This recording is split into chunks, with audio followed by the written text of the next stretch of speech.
অবৈধভাবে বাংলাদেশে যাওয়ার আগেই বিএসএফের জওয়ানরা আটক করল এক ভারতীয়কে। আপনারা দেখছেন সেই সময়কার বিশেষ মুহূর্তে ধারণকৃত ভিডিও চিত্র আজকের স্বপ্নগর পত্রিকার অনলাইনে। গতকাল বিকালে স্বপ্নগর ব্লকের তারালি সীমান্ত এলাকা দিয়ে অবৈধভাবে বাংলাদেশে যাওয়ার চেষ্টা করছিল এক ভারতীয় নাগরিক।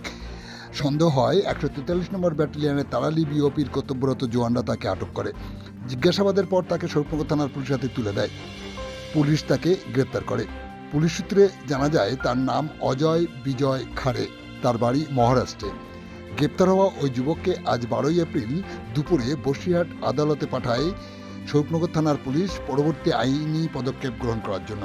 আপনারা দেখছেন সেই সময়কার বিশেষ মুহূর্তে ধারণকৃত ভিডিও চিত্র আজকের স্বরূপনগর পত্রিকার অনলাইনে। আমাদের সাথে থাকুন, দেখতে থাকুন।